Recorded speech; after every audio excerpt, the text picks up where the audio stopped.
नमस्कार, आदाब। मैं हूँ मारिया शकील, मेरे साथ अखिलेश शर्मा यहाँ पर मौजूद है।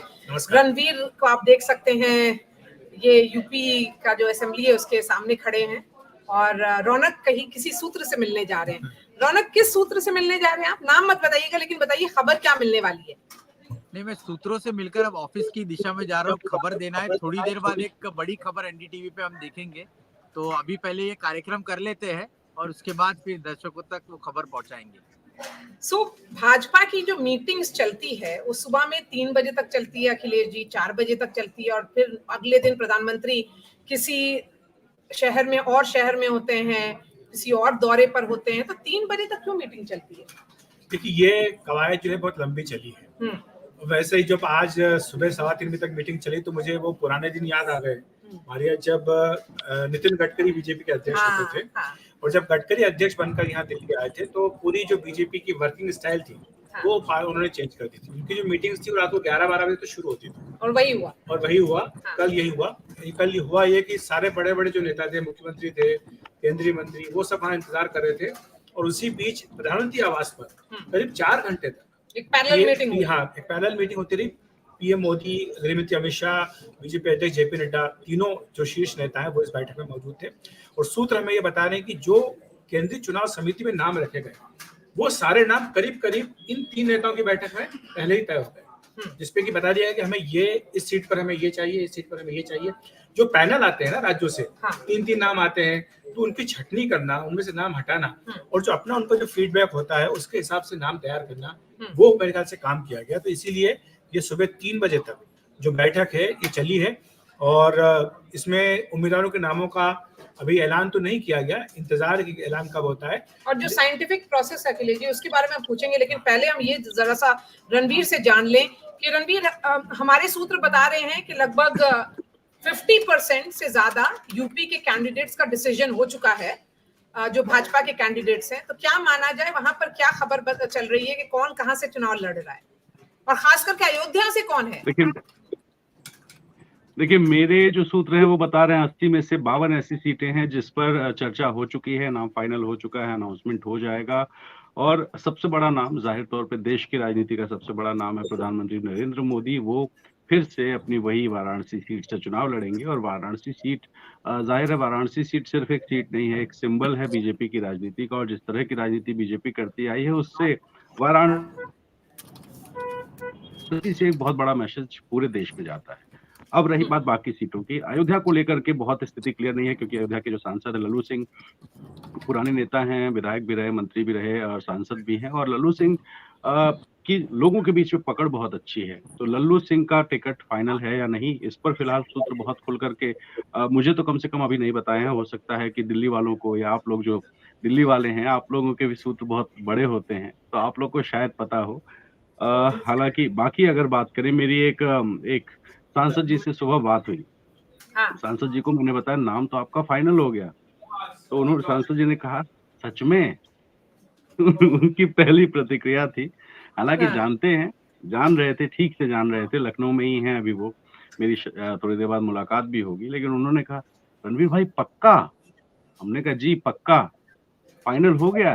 हमने कहा हो गया। तो ये नेताओं में जब तक जमाना था जब जर्नलिस्ट लोग को बहुत ज्यादा कॉन्फिडेंस रहता था अपने इंफॉर्मेशन पर, और वो तय करते थे केंद्रीय मंत्री भी, और वो ज्यादा दूर 10 साल पहले था। ये बात जरूरी है कि जब से मोदी शाह आए हैं तो सूचनाओं पर नियंत्रण उस तरह का है कि जिस तरह से आप खबरें पहले चला दिया करते थे, पतंगबाजी जिसको बोलते हैं, लेकिन पतंगबाजी अब नहीं आप कर सकते हैं। और साथ ही जो उनका नियम है वो बड़ा स्पष्ट है कि पार्टी की जो नीतियां हैं उनका प्रचार होना चाहिए, सरकार की जो उपलब्धियां उनका प्रचार होना चाहिए। बाकी सब अंदर की जो बातें हैं कि पार्टी को क्या करना है, कैसे उम्मीदवार चुनना है, किसको उम्मीदवार चुनना है, ये सारे पार्टी के अपने अंदर के काम होते हैं। सरकार को क्या फैसला करना है, पॉलिसी डिसीजन करना है, ये सब सरकार के अपने फैसले हैं। जब फैसला होगा और जब उन्हें लगता है कि फैसला बताना है तो बता दिया जाए। तो हम लोग लगभग 200 सीटों का चयन हो चुका है, ये एक रफ एस्टिमेट बताया जा रहा है कि सूत्र बता रहे हैं कि 17 स्टेट्स के कोर कमेटी के मेंबर्स मौजूद थे और उसमें यूपी, महाराष्ट्र में थोड़ा अभी कंफ्यूजन है शायद, महाराष्ट्र और कर्नाटक की अभी नाम नहीं हुई है, लेकिन बंगाल, फिर चर्चा हो चुकी है, उसके अलावा छत्तीसगढ़, मध्य प्रदेश, राजस्थान सब जगह हो चुकी है। तो अखिलेश जी, पहले रौनक से ये सवाल पूछ लेते हैं कि रौनक, ये जो सांसद जी हैं, तो उन्होंने फाइनली आपकी बात पर यकीन किया या नहीं? क्या उनको लग रहा था कि आपके सूत्र लखनऊ, हाँ रणवीर, यकीन, उनको जानकारी भी है, और उन्होंने सबसे जो मजेदार बात है, उस सांसद जी ने अपने बारे में तो उनको अंदाजा था, लेकिन अपने एक साथी सांसद के बारे में पूछने लगे कि रणवीर भाई उनका क्या हुआ। तो ये जो कौतूहल है, जिज्ञासा है ना, ये बड़ी मजेदार है। और एक अभी आप लोग जो बात कर रहे थे, मुझे याद आता है मोदी मंत्रिमंडल का विस्तार था, मैं दिल्ली में उस वक्त था, यूपी से 7 लोगों को मंत्री बनाया गया था। उस दिन सुबह का वाकया है, मैं 3-4 ऐसे संभावित लोगों के घर पहुंचा, नॉर्थ एवेन्यू में, सब आसपास रहते थे, सांसद थे। एक सांसद जी टीवी चैनल लगाए थे और 3 मोबाइल सामने रखे हुए थे, और एक के बाद एक चैनल बदलते थे। जैसे उनका नाम आता था, कहते थे लग रहा है आएगा फोन, देखो नेटवर्क है कि नहीं है। फिर मैं थोड़ी देर बाद दूसरे के यहाँ पहुंचा, दूसरे ने भी कम से कम उसके यहाँ भी ऐसा था, और तीसरे वाले तो मोबाइल यूं लेके बैठे हुए थे कि भाई अब फोन आया कि तब फोन आया, और बस मतलब इनविटेशन मिल जाएगा। तो ये जो जिज्ञासा नेताओं की है, ये टिकट का अनाउंसमेंट हो या मंत्रिमंडल का विस्तार, इसको लेकर बहुत ज्यादा होती है। और यूपी में अगर बात करें, एक बड़ा नाम केंद्रीय मंत्री वीके सिंह का चल रहा है कि उनका टिकट कट सकता है या सीट बदली जा सकती है। गाजियाबाद से सांसद हैं, केंद्र में मंत्री हैं, थल सेना के प्रमुख रहे हैं। उनकी जगह पर जो नाम आ रहा है वो भारतीय जनता पार्टी के राष्ट्रीय महामंत्री अरुण सिंह, जो कि कार्यालय प्रभारी भी रहे, राजनाथ सिंह के रिश्तेदार भी हैं, वो गाजियाबाद से चुनाव लड़ सकते हैं। एक चर्चित नाम है रवि किशन का, गोरखपुर से सांसद हैं, और मुख्यमंत्री योगी आदित्यनाथ को मुस्कुराने की एक बड़ी वजह रवि किशन कई बार दे देते हैं, आपने भी देखा होगा।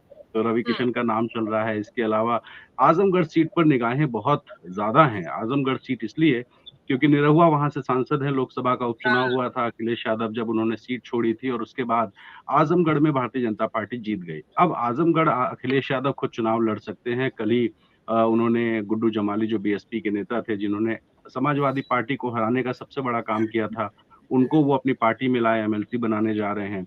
तो आजमगढ़ को सेफ करने के लिए अखिलेश यादव ने जितनी संभव कोशिश थी वो सब कर ली। बलराम यादव को भी ले आए आजमगढ़ सीट से। इसके अलावा यूपी में अगर बात करें, सबसे ज्यादा चर्चा लखनऊ की। लखनऊ बीजेपी के लिए बहुत सेफ सीट है। रक्षा मंत्री राजनाथ सिंह यहाँ से हो सकते हैं। फिर 2 सीटें आरएलडी को जा सकती हैं, एक ओम प्रकाश राजभर की पार्टी सुभाषपा को, एक निषाद पार्टी को, और उसके अलावा अपना दल को फिर से 2 सीटें मिल सकती हैं। तो अगर हम 2019 को एक बार गौर से देखें तो बीजेपी के तब 2 सहयोगी दल थे। एक अपना दल, जिसकी अध्यक्ष है अनुप्रिया पटेल, वो खुद केंद्र में मंत्री हैं, उनके एक और सांसद थे, उनको अभी फिर से 2 सीटें मिल सकती हैं। लेकिन इस बार निषाद पार्टी भी पिछली बार थी, निषाद पार्टी को सीट तो मिली थी, लेकिन निषाद पार्टी के अध्यक्ष संजय निषाद के बेटे बीजेपी के सिंबल पर लड़े थे। यानी टेक्निकली अगर देखा जाए तो बीजेपी ने अपने सहयोगियों को सिर्फ 2 सीटें दी थी, अपना दल को, क्योंकि संजय निषाद के बेटे लड़े थे। इस बार जो सहयोगी हैं उनकी संख्या बढ़ के हो गई है 4, जिसमें आरएलडी और सुभाषपा भी शामिल हो चुकी है। और सभी दल चाहते हैं कि उनके अपने सिंबल पर लड़ने का मौका मिले, क्योंकि जो क्षेत्रीय दल होते हैं वो अपने सिंबल को बढ़ाना, उसकी लोकप्रियता ज्यादा बढ़ाना, इसलिए वो समझना चाहते थे कि आरएलडी के बारे में एक आ गया कि 2 सीटें उनको मिल रही हैं। आज ये शायद वो अनाउंसमेंट भी हो जाएगा उनका फॉर्मल कि वो एनडीए में शामिल हो रहे हैं। लेकिन उनको फायदा क्या हुआ? वहां तो अखिलेश के साथ तो 7 सीटें ले रहे थे, या उनको केवल 2 सीटें मिल रही हैं। और जैसा आप भी रिपोर्ट कर रहे थे कि जो अभी कैबिनेट, योगी कैबिनेट है, उसका एक्सपेंशन भी हो सकता है, उसमें उनको 2 मंत्री मत मिल सकते हैं, एक कैबिनेट मंत्री, एक राज्य मंत्री। लेकिन कहाँ 7 सीटें और कहाँ केवल 2 सीटें? अखिलेश जी, 80 सीटों पर आप चुनाव लड़िए, 80 के 80 हार जाइए, उससे बेहतर है 1 सीट पर लड़िए और चुनाव जीत जाइए। यही सिद्धांत है। और इस वक्त जो माहौल विपक्ष में या जो राजनीतिक दलों में दिख रहा है, उसको देखते हुए 7 के बदले 2 जो है ना, वो ज्यादा फायदेमंद है। कई बार नंबर्स से ज्यादा जो है फायदे का सौदा वो महत्वपूर्ण हो जाता है। और जिस तरह से राजनीतिक माहौल है, 22 जनवरी के आसपास जिस तरह से चीजें बदली हैं, उसके बाद से 7 सीटें ले और 7 के 7 आ रही। क्योंकि आरएलडी का आप इतिहास देखिए, 2014 में भी 19 में भी सीटें नहीं हासिल मिली। वो सहयोगी बनकर लड़े, लेकिन हासिल क्या हुआ? हासिल कुछ नहीं हुआ। 39 सीटें विधानसभा में मिली थी, जीते कितने? 9। तो 39 जीत कर 9 जीत पाए, उससे बेहतर है 20 पाए और 15 जिता लें। तो अल्टीमेटली तो नंबर्स काम करते। आज सत्यपाल सिंह जी जो है वो थोड़ा सा परेशान होंगे।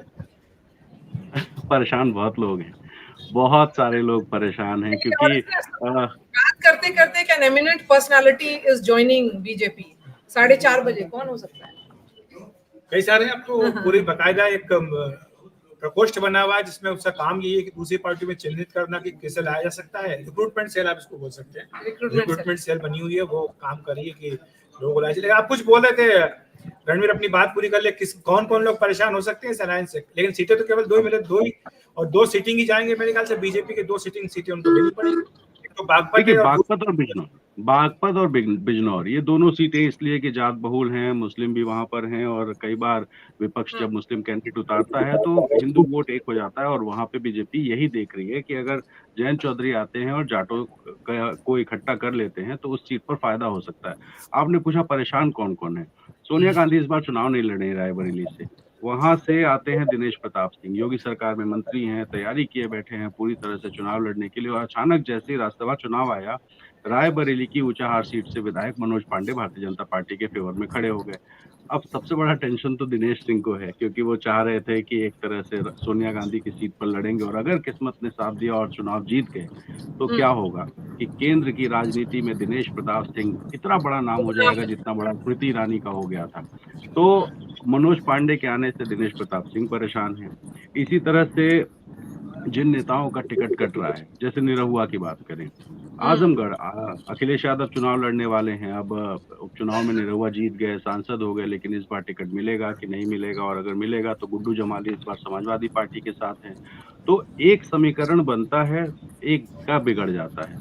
तो जाहिर है कि गुड्डू जमाली, जिनको आपको बताऊं कि अखिलेश यादव लोकसभा चुनाव जीते, 2022 में करहल से विधानसभा चुनाव लड़े, और उसके बाद उन्होंने तय किया कि वो विधानसभा में रहेंगे। नतीजा ये हुआ, आजमगढ़ में उपचुनाव हुआ, उपचुनाव में बीजेपी ने निरहुआ को प्रत्याशी बनाया। भोजपुरी कलाकार हैं, गाना वाना भी गाते हैं बढ़िया। धर्मेंद्र यादव अखिलेश यादव के चचेरे भाई हैं, वो उपचुनाव में प्रत्याशी बने, और बीएसपी आमतौर पे उपचुनाव नहीं लड़ती थी, लेकिन गुड्डू जमाली को उतार दिया, और 2,65,000 के आसपास वोट गुड्डू जमाली को मिल गए, और अखिलेश यादव की पार्टी चुनाव हार गई, निरहुआ चुनाव जीत गए। अब उसके बाद आजमगढ़ सीट पर इतना सबकी निगाहें हैं ना कि वहां से किसको मिलेगा। दूसरा, एक चर्चित नाम ओम प्रकाश राजभर, मंत्री बनने का इंतजार है, मंत्रिमंडल विस्तार की चर्चाएं हैं, और ओम प्रकाश राजभर ने कहा जब तक राजपाट नहीं मिलेगा तब तक होली नहीं मनाऊंगा।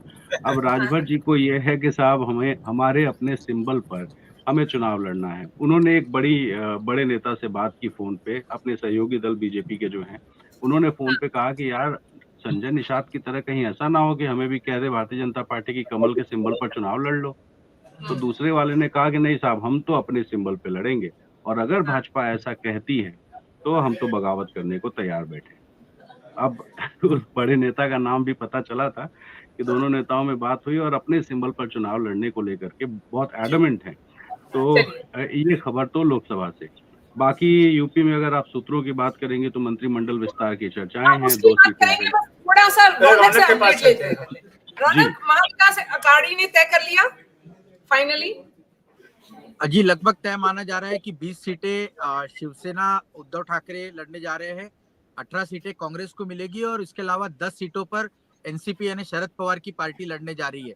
इनमें से अभी ये तय नहीं है कि प्रकाश अंबेडकर आएंगे या नहीं, क्योंकि प्रकाश अंबेडकर अब भी 5 सीटें मांग रहे हैं, जबकि शिवसेना उद्धव ठाकरे 2 ही सीटें देने के लिए तैयार है। उस पर बातचीत चल रही है। जो 2 दिनों का वक्त औपचारिक घोषणा के लिए लग रहा है वो केवल प्रकाश अंबेडकर की वजह से लग रहा है। बाकी ये 3 महत्वपूर्ण पार्टियों का ये तय हो गया कि कौन कहां से लड़ेगा। मुंबई संजय निरुपम की सीट को लेकर सुबह तक ये मामला फंसा हुआ था, लेकिन अभी भी हमारे सूत्रों ने बताया कि कांग्रेस पार्टी ने संजय निरुपम को समझा दिया है कि वो जो सीट उत्तर पश्चिम सीट मांग रहे हैं शायद उनको वो ना मिले, उनको उत्तर सेंट्रल की सीट यानी जहाँ से पूनम महाजन सांसद है उनके खिलाफ संजय निरुपम को लड़ाया जा सकता है, और उनको समझाने की जिम्मेदारी प्रदेश के जो अध्यक्ष है नाना पटोले और मुंबई कांग्रेस के अध्यक्ष वर्षा गायकवाड़, ये दोनों को सौंपी गई है। और दिल्ली के भी किसी बड़े नेता ने उनसे इस विषय पर बात की है। संजय निरुपम अभी तक तो फोन नहीं उठा रहे और उन्होंने ऐसी कोई जानकारी हमसे शेयर नहीं की है कि उन्होंने हाँ बोल दिया है ना, लेकिन मुझे लगता है कि मामला यहाँ पर ठीक हो गया और ये औपचारिक ऐलान बाकी है। लेकिन अगर प्रकाश अंबेडकर नहीं आते हैं थी वही महाराष्ट्र में रिपीट होगी, वोटों का बंटवारा होगा विपक्ष के और इसका सीधा फायदा बीजेपी को मिलेगा। बीजेपी की चर्चा कर ले, उनके सहयोगी उनमें क्या बात फंसी हुई है? नहीं, बीजेपी तो वेट एंड वॉच की भूमिका में है और बीजेपी थोड़ा सा इसको स्ट्रेच करती हुई दिखेगी। अशोक चौहान के बाद और भी 2-3 बड़े नाम हैं जिनको बीजेपी पहले ऑन बोर्ड लाना चाहती है और उसके बाद सीटों के बंटवारों पर बातचीत होगी। लेकिन अभी की जैसी राजनीतिक स्थिति है, जैसा रणवीर भी बता रहे थे, यहाँ के नेताओं की स्थिति नहीं है कि वो प्रधानमंत्री मोदी या अमित शाह के सामने जाकर सीटों के बंटवारे पर उतनी कड़ाई से या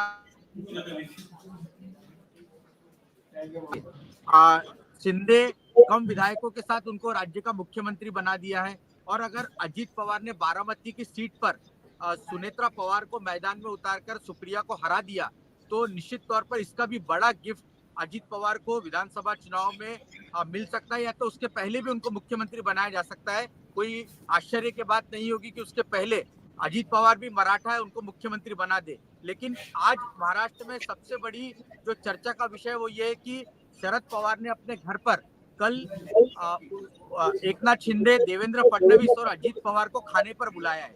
दरअसल एक सरकारी कार्यक्रम में हिस्सा लेने के लिए एकनाथ शिंदे बारामती जा रहे हैं तो शरद पवार ने कल एक चिट्ठी लिखी जो मीडिया में वायरल की कि पहली बार मुख्यमंत्री हमारे चुनाव क्षेत्र में आ रहे हैं, लिहाजा मैं उन्हें अपने घर पर भोजन के लिए आमंत्रित करता हूँ। उसके पीछे की सियासत ये है कि जैसे ही ये प्रचार शुरू हो गया है कि अजीत पवार अपनी पत्नी सुनेत्रा पवार को सुप्रिया के सामने उतार सकते हैं तो शरद पवार की बेचैनी जो है वो साफ तौर पर देखने को मिल रही है और या इस लंच डिप्लोमेसी से बारामती को सिक्योर करने का काम शरद पवार कर रहे हैं या नहीं, ये बहुत इंपॉर्टेंट हो रहा है। जी, ये तो बहुत इंटरेस्टिंग बात बताई। लेकिन अखिलेश जी ये बताएं कि भाजपा हम लोग इतने सालों से कवर करते हुए आ रहे हैं, यहाँ पे जो स्क्रीनिंग प्रोसेस है वो मल्टी लेयर्ड है। हाँ।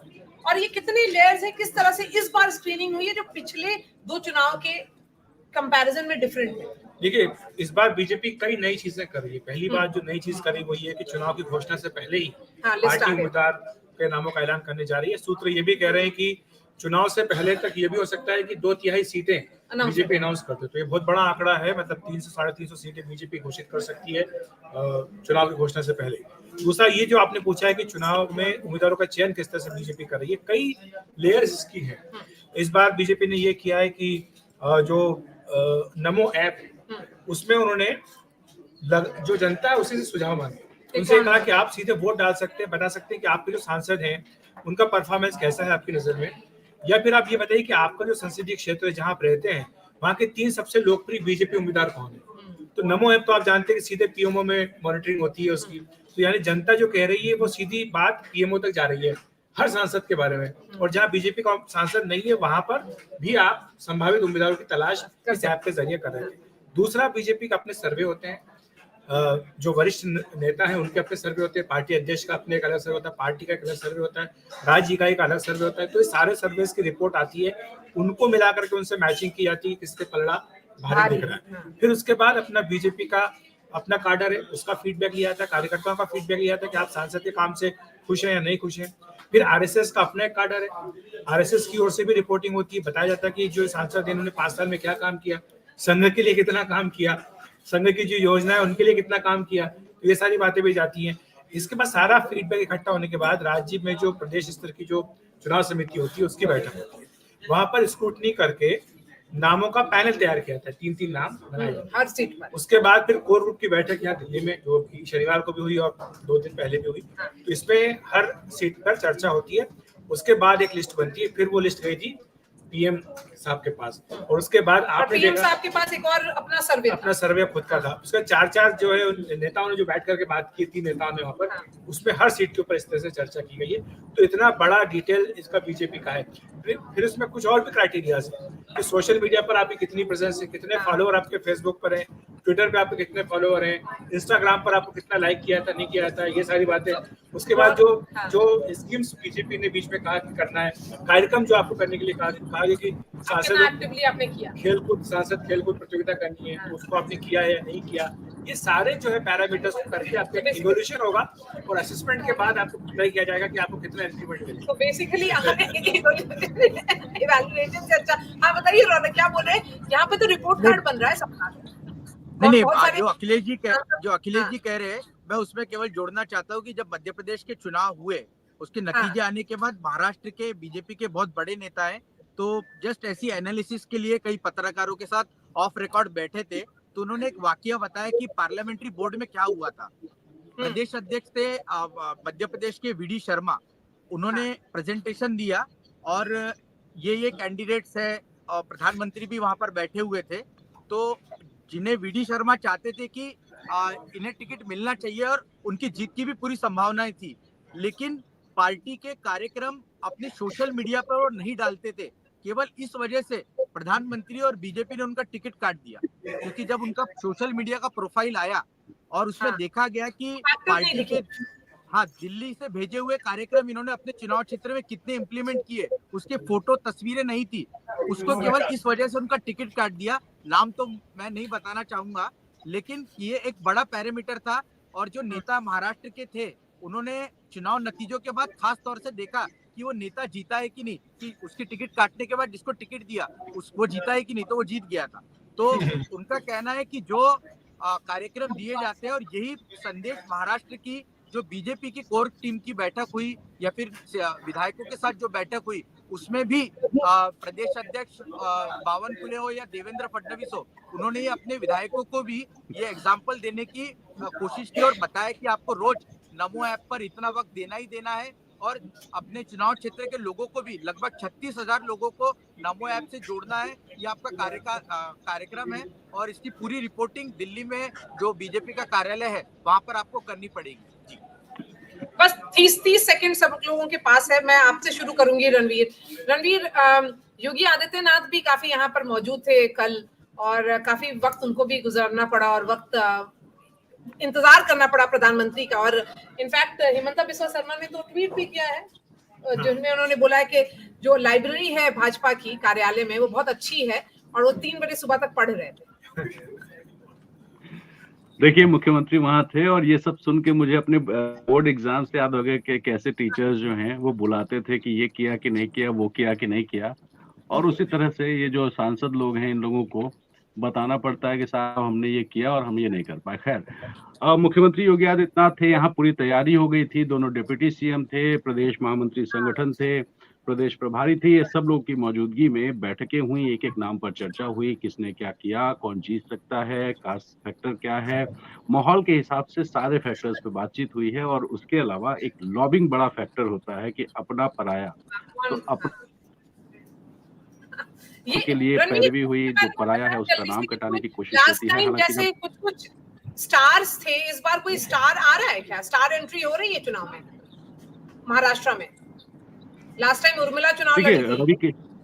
देखिए, स्टार एंट्री की अगर बात की जाए तो गोविंदा चाहते हैं कि उन्हें आरपीआई के कोटे से नॉर्थ मुंबई की सीट जो है बीजेपी दे, लेकिन कितना पॉसिबल हो पाएगा थोड़ा मुश्किल है। इसके अलावा महेश जेठमलानी जो जाने माने वकील है, राम जेठमलानी के बेटे हैं, उन्हें पूनम महाजन की जगह नॉर्थ सेंट्रल की सीट से बीजेपी मैदान में उतार सकती है, ये हमारे सूत्र बता रहे हैं।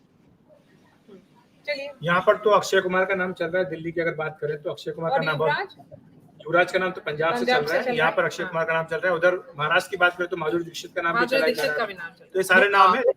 अरे कंगना रनौत का नाम है कि नहीं है? कंगना रनौत का नाम भी हिमाचल प्रदेश से चल रहा है। ये रौनक कुछ बोल रहे हैं जी, रौनक बोलिए।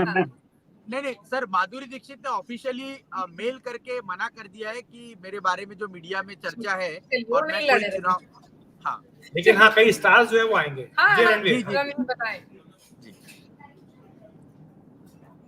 रणवीर शायद फ्रीज हो गए। और मैं उस सूत्र से बात कर रहा था कि सोनिया जी चुनाव नहीं लड़ रही हैं, प्रियंका गांधी आके रायबरेली लड़ सकती हैं, तो सूत्र ने पता है क्या कहा? मैं तो चाहता हूं कि साहब रायबरेली से कंगना रनौत। चलिए, ये फ्रीज कर गया फिर से, तो चलिए सूत्र सुन के फ्रीज कर गया। ये बात सुन के फ्रीज। रोज लोगों के बीच जाएंगी और लोगों के बीच जाकर के तहलका कर देंगी। चलिए, हमारे साथ जुड़ने के लिए बहुत बहुत शुक्रिया। और रणवीर, रौनक, अखिलेश जी और मैं मारिया शकील आपको थैंक यू बोलती हूँ। और फिर से अगले हफ्ते सूत्र क्या कह रहे हैं हम बताएंगे।